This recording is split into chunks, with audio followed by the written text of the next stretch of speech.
అపోస్తల కార్యము 16వ అధ్యాయం 16వ వచనం. మేము ప్రార్థనా స్థలమునకు వెళ్ళుచుండగా పుతోను అను దైవం పట్టినదై సోదె చెప్పుడు చేత తన యజమానులకు బహు లాభము సంపాదించున్న ఒక చిన్నది మాకు ఎదురుగా వచ్చును. ఆమె పౌలును మమ్మను వెంబడించి, ఈ మనుషులు సర్వోన్నతుడైన దేవుని దాసులు, వీరు మీకు రక్షణ మార్గం ప్రచురించిన వారై ఉన్నారని కేకలు వేసి చెప్పాను.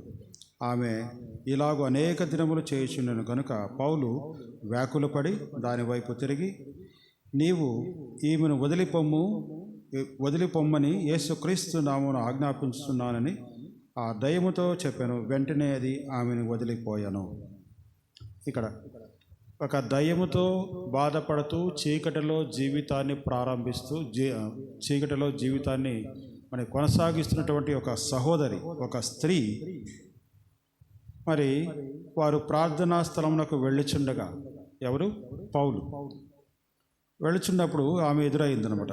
ఆమె కనుక్కుంది, వీడు సర్వోన్నతముడైన దేవుని కుమారులు, సర్వోన్నత దేవుని కుమారులు దాసులు, వీరు రక్షణ మార్గం ప్రచురించు వారై ఉన్నారు. అంటే దయ్యానికి యేసుక్రీస్తు ప్రభు యొక్క నమ్మిన వారు ఈజీగా ఐడెంటిఫై చేస్తుంది, చాలా ఈజీగా ఐడెంటిఫై చేస్తుంది. అది ఇక్కడ అపోస్తలుడైన పౌలుని బర్నబాను అది గుర్తించింది. ఇట్లా ఆమె వెంబడిస్తూ ఉంది, అదేవిధంగా చెప్తూ ఉంటుందన్నమాట. ఎప్పుడు కూడా ఇలా ఎక్కడ పోయినా కానీ అక్కడికి రావడం, చెప్పడం. అప్పుడు అపోస్తలుడైన పౌలు ఏమన్నాడు? పౌలు వ్యాకులపడి దానివైపు తిరిగి, నీవు ఈమెను వదిలిపోమ్మని యేసుక్రీస్తు ఆమెను ఆజ్ఞాపించుతున్నానని ఆ దయ్యముతో చెప్పిన. వెంటనే అది ఆమెను వదిలిపోయింది. సరే, ఆమె ఆ బాధ చూసి పౌలు ఆ దయ్యంతో చెప్తాడు, యేసుక్రీస్తు నామములో నువ్వు వెళ్ళిపో అంటాడు. వెళ్ళిపోయిన తర్వాత ఆ చీకటి నుండి ఆమె వెలుగులోనికి వచ్చింది. ఆ పాత జీవితం పోయింది, క్రొత్త జీవితం వచ్చింది, నిత్య మార్గంలోకి వచ్చింది, దేవుని వెంబడిస్తుంది, దేవుని ఆరాధిస్తుంది. సరే, సమస్య ఎక్కడ వచ్చిందో చూడండి. మళ్ళా 19వ వచనం. ఆమె యజమానులు తమ లాభ సాధనము పోయినని చూచి పౌలును శీలను పట్టుకొని గ్రామపు సావిడిలోనికి అధికారుల యొద్దకు ఈడ్చుకొని పోయిరి. అంతటా న్యాయాధిపతుల యొద్దకు వారిని తీసుకుని వచ్చి, ఈ మనుషులు యూదులై ఉండి రోమీయులమైన మనము అంగీకరించుటకైనను చేయుటకైనను కూడని ఆచారము ప్రచురించు మన పట్టణమును గలిబిలి చేయుచున్నారని చెప్పిరి. అప్పుడు జనసమూహం వారి మీద దొమ్మిగా వచ్చెను.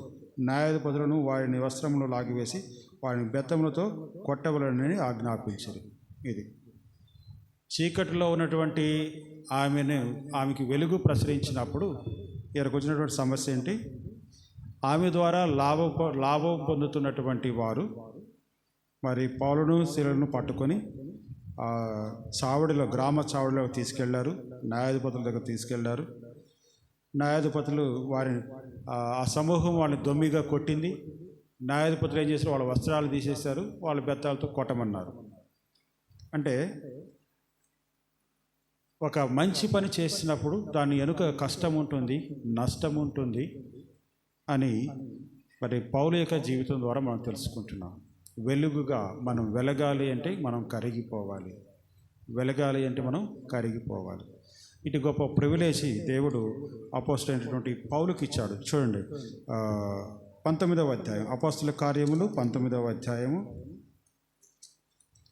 11వ వచనం.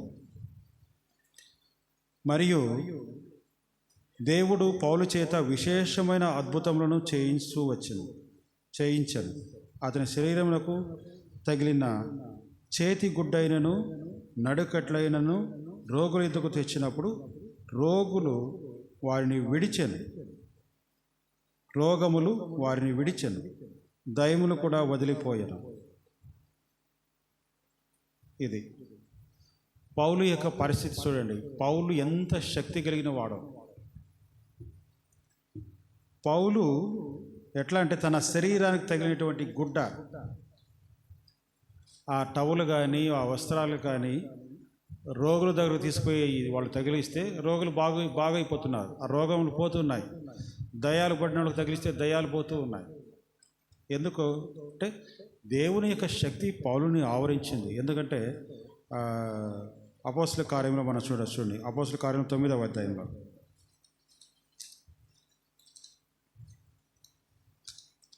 అపోస్తల కార్యంలో 9వ అధ్యాయం 17వ వచనంలో చివరిలో అంటాడు చూడు, నీవు దృష్టి పొంది పరిశుద్ధాత్మతో నింపబడినట్లు నన్ను పంపియున్నాడని చెప్పాను. అంటే అపోస్తలుడైన పౌలు రక్షణ పడినది బాప్టిజం తీసుకున్న తర్వాత మరి పరిశుద్ధాత్మతో నింపబడ్డాడు. ఆ పరిశుద్ధాత్మతో నింపబడిన దాన్ని బట్టి మరి పౌలు ఆ గొప్ప కార్యాలు చేస్తున్నాడు. ఆయన చేతి గుడ్డ తగిలిన అది కేవలము యేసుక్రీస్తు వస్త్రం ముట్టిన తర్వాత ఆ రక్తస్రావం గల స్త్రీ మాత్రం బాధపడింది. మరి పౌలు చూడండి, ఆ గొప్ప ప్రివిలేజ్ పౌలుకు వచ్చింది.